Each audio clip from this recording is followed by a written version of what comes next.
Hi, everybody. All right, Alok already basically covered my first slide here, but I just was going to provide some background so you kind of know where I'm coming from and what sort of experience I'm drawing on. But my goal overall is just to provide some best practices for communicating data with non-analytics types. That can be coaches, that can be anybody really who's not familiar with data in general, or sometimes the specific data that you're dealing with. So I've been at TruMedia about 2 years, and as Alok said, we take data and turn it into easy-to-use analytics websites for teams and media, mostly soccer, baseball, football. We do a little cricket. So the gist of our job is we're taking all this information. So in MLB, it's your traditional baseball data as well as StatCast data. In the NFL, it's again your traditional NFL data, and in GS data, it's taking all this stuff and turning it into easy-to-use sites that someone who's not an analytics person, doesn't have coding or programming skills, someone can use easily. Before that, I was in the research department at ESPN for 10 years, and the research department is sort of, in some ways, part of the role as an analytics translator. Basically, the research department is picking information and pushing information to air and to different parts of the company. So if you're working, for example, I worked on a couple of World Cups with ESPN, so I'm sitting just off set and I'm giving information to the people on air. I'm answering their questions. We have a whole team of researchers who are, in Slack or whatever communication method we're using, looking up notes, finding things that are historical, the last time something happened, and also a little more advanced. This guy hasn't touched the ball in the last 10 minutes, or hasn't completed a pass in the attacking third, or whatever it might be. So whether it's a simple stat, whether it's a more advanced stat, whether it's pulling stuff out of ESPN's analytics department, as I'll talk about, it was our job to basically make stuff digestible and easy to use on air, whether it's a note, whether it's a graphic, whether it's a video element. And then before that, I worked in radio, TV, and newspaper, calling and covering high school and college games and producing sports talk. And that really I found kind of informed what I would be looking for in a note as a researcher. And so the things that all these jobs kind of have in common, and I know it's a lot of what people on this call and people in similar fields do, is you've got to get through your notes quickly, succinctly, whether it's on air, whether it's, then you only have a commercial to get something to a talent, whether it's, the 5 minutes an analyst might get with a coach on a day of a game. You just have to get it across quickly. And as part of that, you are filtering out the best info from large quantities of data. So at ESPN, we'd get many pages of notes every day. And when I worked Mike and Mike, part of my job was, all right, let's take these 10 pages and get it down to 1 page or half a page. And what are the 4 notes that they really want to definitely hit on? And so that's a lot of what anyone who works with data does. You're taking, Alok showed 7 billion rows and trying to figure out what's the useful note out of this. And then you just have to make it digestible, easy to understand for the non-quant types who might be seeing it for the first time. So again, all these roles in some sense were a bit of a data translator, whereas taking a lot, picking out the best stuff, and getting it on air or wherever it might be. So these are all kind of general tips I've learned over the years for having success breaking through and communicating with people. The 3 things I kind of boil it down to are keep it simple, speak the language, and tell a story. And if you can do all 3 together, then it's usually a successful mission that you've got on from a data perspective. So I'm going to run through these 3 points. First is keep it simple. And I like this quote from a jazz musician named Charles Mingus. Making the simple complicated is commonplace. Making the complicated awesomely simple, that's creativity. Basically just saying, look, sometimes it's easy to pick out the best note of something or to find what's the important thing. And sometimes it's hard both to find it and to figure out how to present it. Because you can have a great note, but if it takes you 2 minutes to explain it to somebody, you're going to lose them. Or if you can't find the right visual, then you're going to lose them. So keeping it simple is the key. So this is to walk kind of through an ESPN process. This is a typical on-air graphic we would have, rows and columns. And from a TV perspective, we're always trying to simplify this. So this has 5 rows, which, to put my research hat back on, this is too much. You got to get rid of the stats that don't tell you anything. So you look at the touches here. The touches aren't telling you a whole lot. The possession isn't necessarily telling you a whole lot. And at the very least, you got to get rid of the decimal point and just round it off and make it less cluttered. Your shots on goal, your expected goals, in this case, are all kind of telling you the same thing. So you could cut that down to 1 or 2 things and just get rid of the clutter. So focus in on the important points. So As one way of doing this at ESPN is we developed what we called the big number template, which focused on the single number. So this is from an Ohio State-Michigan football game a couple years ago. The story of the game was that Ohio State trailed and came back to win. And it was as you see the graphic, tied the largest comeback win in the series. That was the story. That was the number one story. So, you could put it on, you can make a list of the, 8 biggest comebacks, the 3 biggest comebacks. But really, all you need is this one number and what it is. So we're trying to keep it simple. And this is where the expertise of someone like an analyst is really important. We're kind of like a big number template in a human form. It's the job of analysts to find that most important piece of info. There's value in a coach getting the same stat sheet with the same stats, the same graphics before or after a game. There's also value in using your editorial judgment to cut a sheet down to or highlight the most important things. Another example. So these are advanced scouting reports that TruMedia produces for baseball teams. They can be customized with whatever stats, whatever graphics you want. There's obviously going to be a lot of data on one page, and that's okay. What you can do to help keep it simple is make the page a little easier to understand.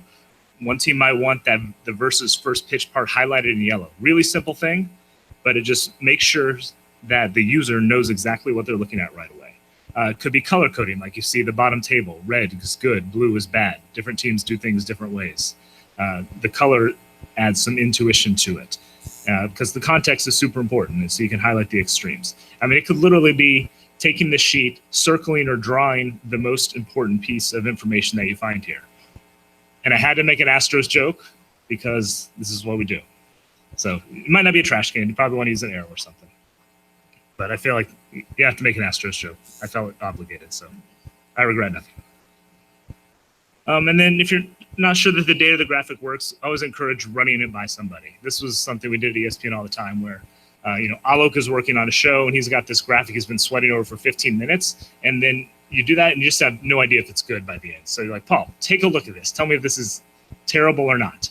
And just get a fresh set of eyes, someone who hasn't seen it, someone who's going to come at it from that fresh angle like you do if you're going to hand it to a coach or a non-analytics type or something like that. So keep it simple. Simplify the data, make it as easy to understand as possible, and focus on the most important things. Second tip that I've taken away is speak the language. And you probably didn't expect a 5 love languages reference here. So I regret nothing about this. So this book has sold over 12 million copies and has been translated into 50 languages. And the gist of it is that everyone needs to be loved in certain ways and have that communicated to them in certain ways. Some people need words, some people need time together, some people need acts of service. And one of the keys, as the book says, to a strong romantic relationship is understanding how to use love languages to best communicate with your spouse or significant other. So maybe it's a bit of a stretch, but I like to think of the analyst, non-analyst relationship like that, minus the romance. By best learning how to communicate, you strengthen the relationship, you build trust, and there's a few different ways to do that.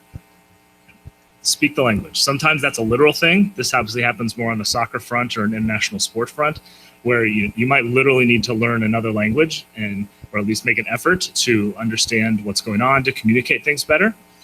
Sometimes it's a language in the sports sense. It's learn the terminology. In soccer, it's make sure, are you speaking American or are you speaking British, so to speak? And it's not a big deal, really, but sometimes the person you're talking to will get hung up at it, and you just got to kind of go with it. So if they want to punch you if you say shutout instead of clean sheet, then you just got to roll with it and not make it be the end of the world, at least until you've established that trust, and then you can kind of have some fun with it. But more importantly, it's more kind of about learning their lingo. In soccer, it's something like it's important to get into zone 14 or 11 personnel in the NFL, or what spin rate does in baseball. Know what they're saying and look to incorporate their terminology in your work. I remember once in the research department at ESPN, an NFL analyst was talking to a researcher who was trying to make a point, and the researcher said something about the mic, meaning the middle linebacker. And the analyst, his eyes kind of lit up almost in confusion. And just the fact the researcher used the term mic made that analyst think a little more highly of him, and it helps build that trust. So it's a really little thing, but it helps.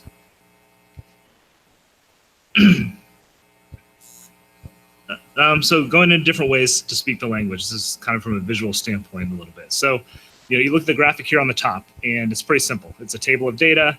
This is like a post-game report that you're going to see. One soccer team that we work with, the coach didn't want that. He wanted the graphic on the bottom, which makes me kind of roll my eyes and think this is kind of silly. But from a positive angle, if you can just kind of swallow that pride a little bit, it's so simple and easy that doing it is totally worth the trust you build. And we're not going to get into the scope of the bar graphs being off or anything, but you get the idea. Sometimes it's just these little things that seem silly, but they can help build a lot of trust. Other ways to speak the language, sometimes it's more visual stuff. So we were presenting to a baseball team's coaching staff in spring training a couple years ago. And we're going over the site, how to use it. So we're showing a lot of tables like this, and you can almost hear the eyes glaze over on some of the coaches. But as soon as we show this as a heat map, they just start chattering. They're just going. They're saying, we should have pitched him inside last year. Or I told you we didn't do that. Or why did we throw this pitch to him? They just start going as soon as you see the visuals. So sometimes it's a visual thing. But then, I've heard stories too where some players don't want to see a heat map. They want to see that table of data and just let them pick over it. Because they can fish around and find it themselves. So everyone's a little different. It's about learning to speak the language with the people that you're talking to. Another visual example, this from Sports Center days. This is a straightforward graphic. Curry and Thompson struggled in this game against Utah. You can do more with it by showing a shot chart. It's giving you more data. It's instantly obvious what you're talking about. And just from a TV perspective, it kind of opens you up to, hey, we can talk about Rudy Gobert effect, why they're missing all these mid-range jumpers, something along those lines. You give people something they know, you're more likely to make inroads and earn their trust. So kind of the speak the language keys here. You don't have to come in throwing bombs. My big example is when we really started working with soccer at ESPN, Alexi Lawless was a key analyst we worked with. It was on the 2009 Confederations Cup. We didn't have Opta. We didn't have full-blown tracking stats. We were literally just kind of asking him what he wanted to do and then counting those with our stats and analysis department. If you know anything about Alexi, you know that he wanted set pieces tracked. So we started tracking set pieces. We were talking about what he liked. We supported what he knew. Very simple counting stats, and I don't really remember much even making error. But we spoke his language initially, and we built that foundation of trust. And then down the road, he was more open to other stuff, and he started asking for things a little more advanced, touches, passes, field locations, different things like that, because we trusted him. So you start like Senator Palpatine, you show them what they're interested in, you care, and then you turn to the emperor and poison their minds with data. Not really, but you get the idea. Sort of. All right, third point, tell a story. Tell me the story of a player, of a game, or a season, or whatever you're talking about. This was something we always tried to do on TV. It was a big thing that goes all the way back to like Rune Arledge at ABC Sports, and it trickled down especially in ESPN soccer coverage. A stat won't work on TV if I can't tell it to Bob Lee in 5 to 10 seconds and get it to him in a way that he's going to then have to get to somebody else. So even if he understands it, he's got to be able to say it just as easily or even more easily than you were able to tell him. So this is where you run to things like don't get into the weeds of the model. They don't care about the algorithm that you put together, the regression model you ran to get this. They just want to know what goes into it and what the key output is. Don't get into the weeds. Just give it to them quickly. And remember, they have to relay stuff to others. So this happened a lot with the total QBR rating that ESPN developed. Alok was part of this team back in 2011. The gist of it was that passer rating is not good or could be better at the very least. And there's all these elements that are not part of passer rating that measure quarterback play. Rush yards, sacks, situational plays, etc. So as a researcher, Alok ran, I don't know how many meetings and seminars just explaining everything to us. He's shaking his head in here because I'm giving him flashbacks. But so they would explain to us researchers that here's how it works, because we would then have to use this and explain to talent, to producers, etc. And this was a really good metric for telling these simple stories because it was easy to say why somebody's QBR was different. So Michael Vick was kind of the poster boy at the time because he was about at his peak. Obviously, rushing and his mobility was a big part of his game.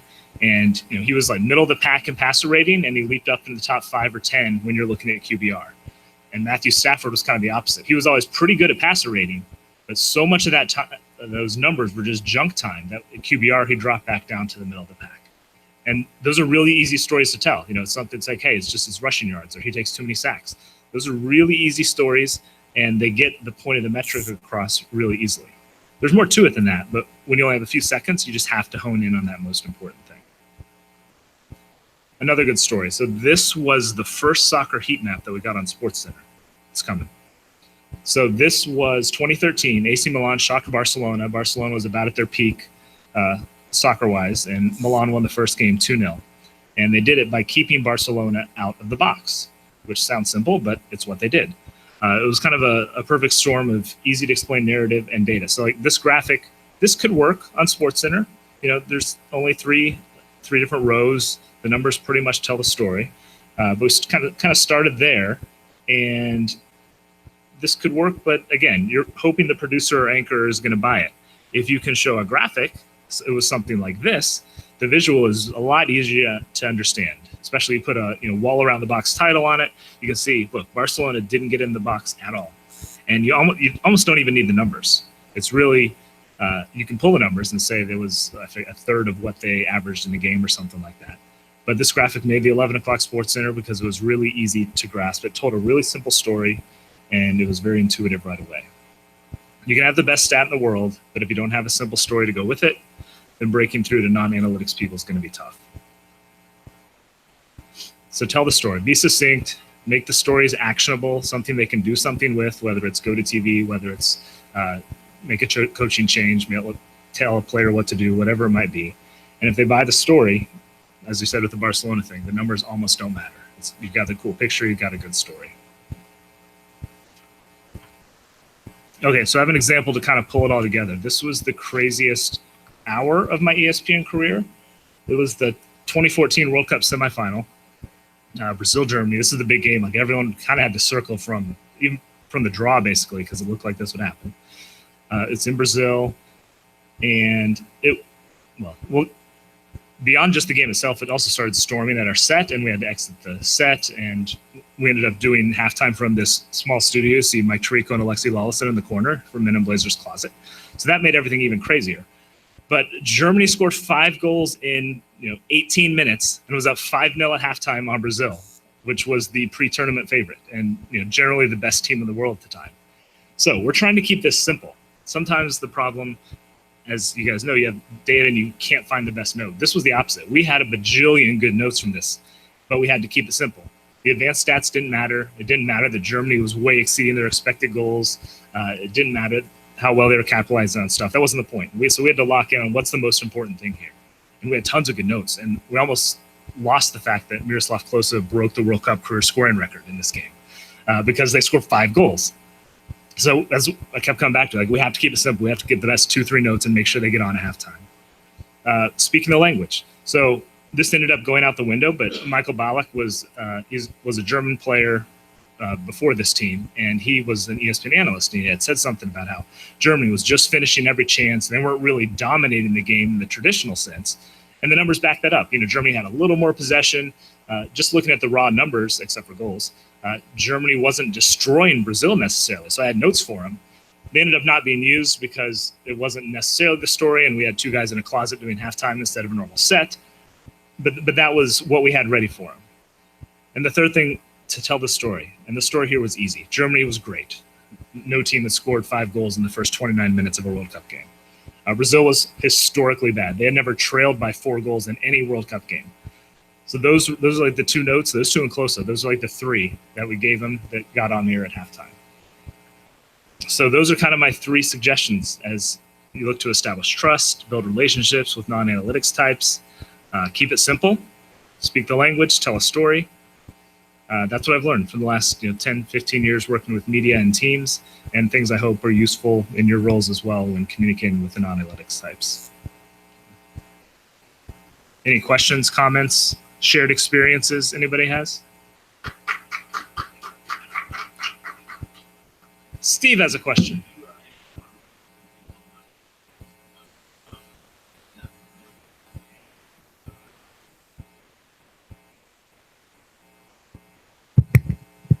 Okay, I got a microphone here for the folks online. Steve Sandmeyer, the sports and sports media analyst for Google Cloud, and I was just asking Paul here in the room. I live in the same world he does in terms of getting information, data, whatnot, to and through onto broadcast. So I've been involved in the NCAA with Turner and CBS, and that's a very straightforward process. Obviously, they've done the March Madness thing for a long time. I'll be a part of Major League Baseball now with the partnership being announced and moving StatCast, which is going to be a different animal because obviously with the modern proliferation of the RSNs and you've got 30 big league markets and you're dealing with different production trucks, production crews, production teams. So my question is, what advice would you give people like me in getting these messages through differing production teams depending on which market that you're pushing this data through? Yeah, I always try to get a sense of, working on different sports and shows, try to get a sense of where, I kind of call it the holes are. Like, where is their time and space? Where do they like to do things? Some game crews would, let's say soccer, for example. Anytime there's a corner kick, that's where they like to plug something in. There's some things for baseball, it's coming back from a break. Some of them, it was, they like to do in the middle of the inning. I always try to find those holes. Just know what you're working with, I guess. Like, what's your canvas? What are you going to paint on? How much time is it? What sort of things they're looking for? Just so I had some sort of direction. Because I didn't want to pitch them a 30-second thing if they never had more than a 15-second window. Or, just the general things of someone would look for. This kind of goes to what I said about Alexi. Like, he looked for set pieces, so I know that's where I'm starting. So I always just try to start there. Like, just listen. Where do you have these holes? What things do you like? Maybe what your analyst likes, and then go from there. That's what I would generally do when I get thrown on a new show or a new sport or something. Any other questions, thoughts, experiences? Ramsey in the room. Hold on. Get to Ramsey. You talked a lot about soccer, and the soccer landscape in this country has shifted quite a bit in the time period you've talked about. Yeah. Was sort of the learning curve there significantly different, and did that change sort of the scope of all of this as opposed to something like baseball or football that Americans have known forever? I'd say the challenge was more that soccer is not data friendly historically. Like, you go back more than 20 years and you've got goals, and that's about it almost. Assists maybe to a point. So it was like baseball, new metrics have developed, but numbers have been used for 150 years or whatever. So that was the challenge with soccer, was that numbers weren't even a thing. And Danny, you're probably dealing with a little bit in hockey. Well, not to the same extent, but there's some of that too. So that was the challenge, and I think we see it in all these sports with tracking data too. We have this tracking data. I don't know what we do with it. And I think teams are kind of in that boat. So that's the challenge for sure. It's just first kind of figure out what you got and then figure out where to go. And sometimes it's, what does someone latch on with, or latch on to someone you're working with? Where do they go? And again, it kind of goes to what I said earlier. What are their goals? What are they trying to do? If you're an NFL, QC coach, and you're trying to make sure your linebacker is getting in the right spot, like what do you have that can help them? Just kind of know where you're going with it ultimately, and that kind of guides you as you try to figure out what you have.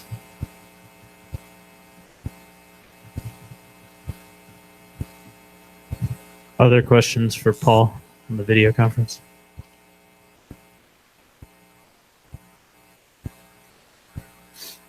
Why was Tom Brady's QBR so low? This year? Any year. I'm just asking questions that I got, and now probably got you told me not to answer them. So. I don't know. I think it's because ESPN hates the Patriots, if I remember correctly. Yeah. Now that we've left, we can make jokes. All right. Thanks again, Paul.